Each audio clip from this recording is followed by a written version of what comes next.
Je saisis cette heureuse occasion pour vous transmettre les salutations cordiales de son Excellence M. Alassane Ouattara, président de la République de Côte d'Ivoire, dont la grande ambition est de faire, comme le film l'a indiqué tout à l'heure, de la Côte d'Ivoire un pays émergent à l'horizon 2020. Ce n'est pas l'ambition qui nous manque. Cela passe nécessairement par l'ouverture accrue de la Côte d'Ivoire aux investisseurs internationaux, en général européens, donc belges en particulier. La Côte d'Ivoire et la Belgique entretiennent des relations privilégiées, tant sur le plan social, technique, scientifique, que sur le plan politique et économique. Dans ce cadre, je voudrais relever l'existence de plusieurs accords bilatéraux, entre autres la Convention fiscale du 27 novembre 1977, la signature à Bruxelles le 27 février 2012, la Convention de conciliation de la dette ivoirienne, la signature d'un accord de coopération entre le port de San Pedro et le port d'Anvers, la signature le 2 octobre 2012, après l'attente du point PPTE, d'une convention bilatérale d'annulation de la dette ivoirienne par la Belgique pour un montant de 202,7 millions d'euros, la signature le 15 mai 2013 à Bruxelles du procès-verbal de l'échange des instruments de ratification de l'accord de promotion et de protection réciproque des investissements, la signature en octobre 2013 d'un protocole sur le stationnement des forces militaires belges à l'aéroport d'Abidjan dans le cadre de l'appui logistique de la Belgique dans la résolution de la crise malienne. Au niveau commercial, la Belgique est le 8e client et le 15e fournisseur de la Côte d'Ivoire, avec une balance excédentaire pour la Côte d'Ivoire. Donc nos amis belges doivent faire des efforts s'ils veulent équilibrer donc la balance.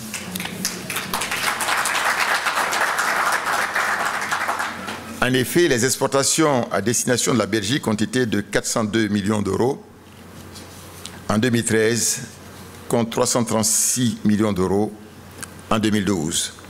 Les importations en provenance de Belgique ont été de 128 millions d'euros en 2013 et 118 millions d'euros contre 112 millions d'euros en 2013. Les principaux produits exportés sont le café, donc la Côte d'Ivoire vers la Belgique, le café, le cacao, le caoutchouc, l'ananas frais, la banane, le bois transformé et les produits pétroliers. Les importations sont quant à elles constituées des produits alimentaires, de biens de consommation, de biens d'équipement, de machines, de matériel électrique. Il faut cependant souligner, et vous l'avez vu, que ces échanges restent bien en deçà du potentiel existant entre les deux pays. Nous avons donc ensemble beaucoup d'efforts à fournir et beaucoup de chemin à parcourir pour atteindre le rythme de croisière souhaité. Au plan économique, la Belgique est, selon notre agence de promotion d'investissement, le CPC, le 4e investisseur européen en Côte d'Ivoire sur la période 1996-2010, avec 65,4 millions d'euros. Grâce à un certain nombre d'entreprises implantées sur place, notamment donc Simvest, Socfin, SIAT, CIPEF, Bruxelles Airlines, ZS. Mais sur la période 2011-2014, elle occupe le 7e rang, avec seulement 5,3 millions d'euros d'investissement. Donc, des efforts à accentuer. Depuis la fin de la crise 2011, plusieurs autres entreprises belges se sont installées dans le pays. Parmi elles, NHV, IAPS, Tractebel Engineering, Africa Trust, SMT, OGEPAR.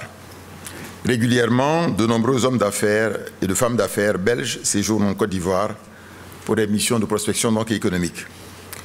Excellences, Mesdames et Messieurs, pour accélérer le développement en Côte d'Ivoire, le gouvernement ivoirien travaille depuis 2011, année de la fin de la crise ivoirienne, autour de 3 axes stratégiques qui sont la paix et la sécurité, la réconciliation et la cohésion sociale, la relance économique et la reconstruction donc du pays.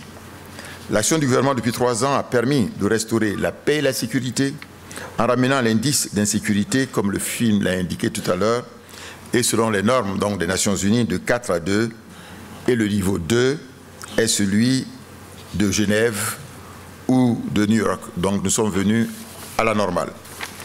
De même, les avancées notables sont enregistrées au niveau de la réconciliation nationale et la cohésion sociale, notamment avec un dialogue politique inclusif permettant donc la reprise des activités des partis politiques sur tout le territoire national et permettant aussi d'assurer des élections libres et apaisées en octobre prochain, en octobre 2015, sous la haute houlette de la nouvelle commission électorale indépendante dans laquelle tous les partis politiques significatifs sont représentés. Au niveau économique, notre pays a réalisé des progrès rapides et soutenus. Ces progrès lui ont permis de se positionner sur une trajectoire de croissance forte, durable et inclusive. Le produit intérieur brut, le PIB, a progressé avec un taux annuel moyen de 9% au cours des 3 dernières années, taux donc parmi les plus élevés dans le monde, avec une inflation maîtrisée autour de 2,6% en 2014, en dessous de la norme communautaire de l'UMOA de 3%, et une dette publique soutenable de 36,2% du PIB et un déficit public réduit à 2,6% du produit intérieur brut. Tous ces résultats indiquent que nous sommes sur le bon chemin. Chers amis opérateurs économiques ici présents, il faut souligner que le secteur privé, tant national qu'international, est déjà le principal moteur de la croissance économique ivoirienne. Ce secteur privé tient une place capitale dans le dynamisme de l'économie ivoirienne. En effet, le plan national de développement, le PND, 2012-2015, d'un montant de 22 milliards de dollars est financé à hauteur de 62% par le secteur privé en 2013 et ce montant, cette part atteint 64% en 2014. Notre objectif est de faire en sorte qu'en 2015, cette année, cette part atteigne 65% et notre objectif en 2020 est que la part du secteur privé dans le total des investissements donc en Côte d'Ivoire atteigne 70% en 2020 donc. Ces investissements non privés ont augmenté de 54% entre 2012 et 2014 pour dépasser le milliard de dollars US. En entreprenant d'importantes réformes structurelles et sectorielles, le gouvernement a à cœur d'amplifier le dynamisme du partenariat public-privé. Il s'agit d'améliorer les facteurs pouvant faciliter une intégration réussie du secteur privé, tant national qu'extérieur, au développement du tissu économique ivoirien. Il s'agit en définitive d'assurer que le secteur privé en Côte d'Ivoire prenne toute sa place dans les chaînes de valeur internationales. Les réformes mises en œuvre au niveau fiscal et administratif visent à rendre l'environnement des affaires en Côte d'Ivoire de plus en plus compétitif et attractif pour des investissements porteurs de rendement. C'est ici l'occasion de rappeler que la Côte d'Ivoire fait partie des 10 pays les plus réformateurs au monde, selon le rapport Doing Business 2014 et 2015 de la Banque mondiale. Cette performance se traduit par le gain de 30 places dans ce classement sur la période 2012-2015. Des réformes sont également effectuées et mises en œuvre dans le cadre du Millennium Challenge Corporation des États-Unis et de l'initiative internationale Open Government Partnership du Royaume-Uni. Par ailleurs, la Côte d'Ivoire a maintenu son statut de pays conforme à l'initiative pour la transparence dans les industries extractives, l'ITIE, obtenue en mai 2013. Elle a également obtenu le prix du Forum Mines and Money du meilleur pays en matière de réforme dans le secteur minier en décembre 2014 devant la Finlande, le Pérou et la Serbie. Une réforme du système financier est en cours avec l'assistance du Fonds monétaire international et la Banque mondiale pour accompagner le secteur privé dans son rôle de locomotive de développement économique. En outre, le gouvernement a entrepris la mise en œuvre d'importants programmes d'investissement en infrastructure visant à améliorer la compétitivité de l'économie et à stimuler la croissance. L'accent a été mis sur le financement à grande échelle des infrastructures socio-économiques, notamment dans le domaine donc des transports, notamment les routes, les autoroutes, les ports, les aéroports, mais aussi dans le domaine donc de l'énergie avec les centrales thermiques, les barrages hydroélectriques et aussi le secteur des énergies renouvelables avec le solaire, avec donc la biomasse et l'énergie éolienne, mais enfin aussi dans le domaine des TIC des technologies, donc de l'information et de la communication. La Côte d'Ivoire a bâti une solide expérience diversifiée dans le partenariat secteur public, secteur privé, dans le domaine donc de l'énergie, du transport et des infrastructures industrielles. Excellences, Mesdames et Messieurs, jusqu'à présent, l'agriculture demeure le pilier de l'économie de la Côte d'Ivoire. Cependant, l'action du gouvernement vise à accélérer la transformation et la diversification de l'économie ivoirienne dans le cadre de sa stratégie de l'émergence à l'horizon 2020. Ainsi, les secteurs de l'agro-industrie, de l'énergie, des mines, du pétrole et des TIC font partie donc des secteurs prioritaires dans les actions du gouvernement en Côte d'Ivoire. L'agro-industrie représentant à elle seule plus de 115% de la valeur ajoutée et des emplois du secteur manufacturier et constitue le pilier du processus d'industrialisation de la Côte d'Ivoire. Notre objectif est de passer du stade de grands producteurs et exportateurs de matières premières à celui d'exportateurs de produits manufacturés basés sur nos grandes productions agricoles. Vous les connaissez, le café, le cacao, mais il faut ajouter aussi le caoutchouc, l'huile de palme, l'anacarde, le coton, la banane, autres fruits et légumes. Nous avons aujourd'hui des taux de transformation encore insuffisants pour certaines de nos matières premières. En moyenne, moins de 10% en dehors du palmier à huile et du cacao, dont les taux de transformation atteignent 100% et 33% respectivement. Notre objectif, avec l'appui du secteur privé, national et international, est d'atteindre un taux de transformation global d'au moins 25 à 50% selon les secteurs d'ici l'horizon 2020. Donc, hommes d'affaires, vous avez donc d'énormes possibilités d'investissement dans ces différents secteurs. C'est pourquoi le gouvernement ivoirien entretient un dialogue constant, structuré et fructueux avec le secteur privé tant national qu'international. C'était notamment le cas pour l'adoption donc du Code minier en 2014.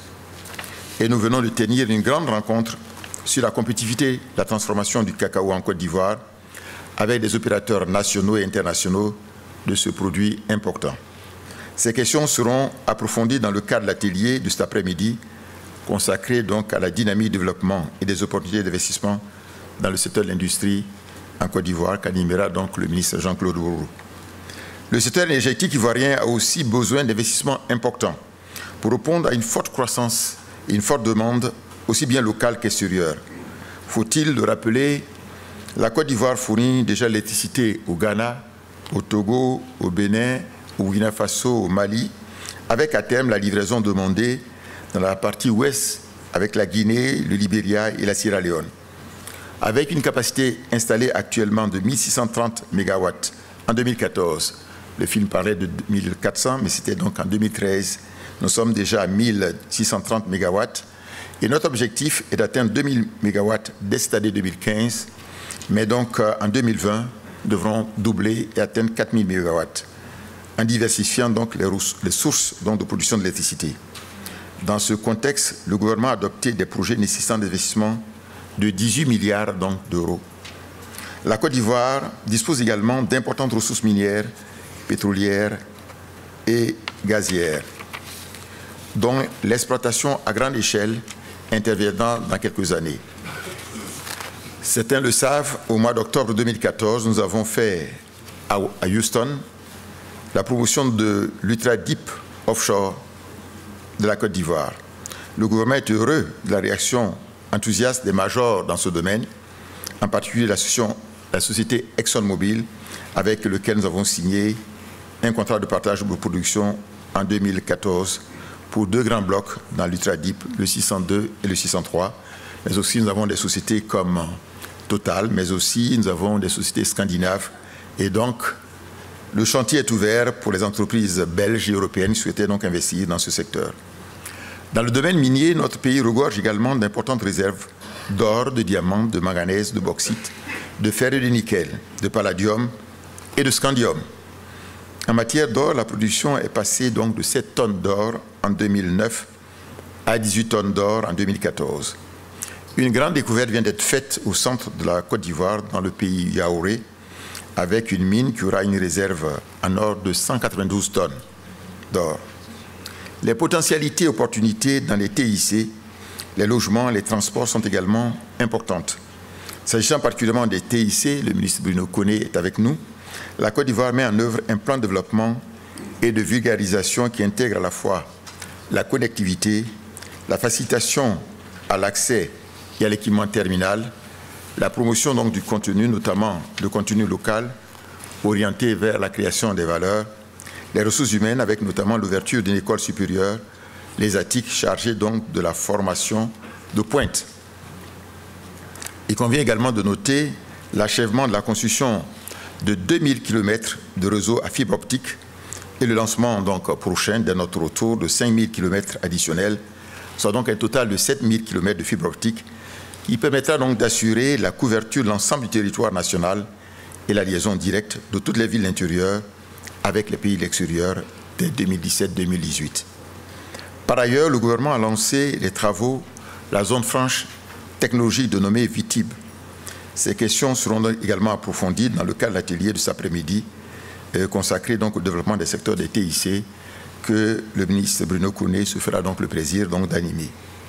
Le gouvernement ivoirien est intéressé par les capacités d'innovation des entreprises belges dans ces domaines, notamment en matière aussi environnementale, dans les énergies renouvelables, solaires, éoliennes, biomasse, notamment pour laquelle nous disposons d'énormes ressources encore inexploitées. Je vous dis par exemple que la Côte d'Ivoire produit 1,7 million de tonnes donc, de cacao, premier producteur mondial, et vous avez donc tous ces déchets donc, agricoles qui existent. De même, vous l'avez donc dans le domaine aussi de l'anacarde. Nous sommes deuxième producteur mondial après donc l'Inde. Excellences, mesdames et messieurs, fort de ses potentialités, de son savoir-faire, de sa diversité culturelle et de sa foi dans le libéralisme, la Côte d'Ivoire demeure ouverte au monde et s'est entièrement tournée vers le développement économique. La Côte d'Ivoire ouvre ses portes et avec elle, celle de l'ensemble des 8 pays donc, de l'UMOA et des 15 pays donc, de la CEDEAO dans des marchés vastes, respectivement de 100 millions d'habitants et de 300 millions d'habitants. Notre ambition est de reconquérir et de renforcer notre position de hub sous-régional, notamment au niveau des activités portuaires et aéroportuaires. À cet effet, de nombreux projets visant à faciliter le commerce intra-régional par libre circulation donc, des personnes et des biens sont entrepris dans différents domaines. Ports, aéroports, autoroutes transnationales, chemins de fer régionaux.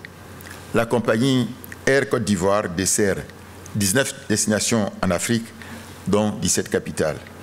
La certification récente de l'aéroport international d'Abidjan par la TSA des États-Unis permettra bientôt des vols directs d'Abidjan vers les États-Unis d'Amérique. Vous savez déjà que pour l'Europe, nous avons Bruxelles Airlines qui fait donc la liaison avec Bruxelles ici. Nous attendons donc, il faut d'abord aussi noter que au niveau de la Côte d'Ivoire, vous savez, le commerce intra-africain est, disons, que représente 11% du commerce au niveau des pays africains, de manière globale. Pour la Côte d'Ivoire, nous faisons déjà 27% de nos échanges avec les pays de la CEDEAO et 34% avec les pays d'Afrique. Notre ambition est de faire en sorte qu'en 2020, 50%, c'est-à-dire la moitié de nos échanges, se fassent avec les pays africains. Donc vous avez là une possibilité d'exporter en Afrique en passant donc par la Côte d'Ivoire. Encore une fois, je voudrais, au nom du président de la République, son Excellence M. Alassane Ouattara, vous dire à quel point nous sommes heureux d'être ici, à Bruxelles. Je souhaite vivement vous réitérer nos sincères remerciements pour la confiance que vous témoignez à nouveau à notre pays par l'organisation de cette belle rencontre, et remerciant donc nos frères d'African Rice d'avoir pris une telle initiative pour cette deuxième édition en invitant donc la Côte d'Ivoire. Nous restons donc disponibles, bien sûr, avec les membres de notre délégation pour répondre aux questions qu'il vous plaira donc de nous poser. Merci encore une fois de votre aimable attention. Merci beaucoup.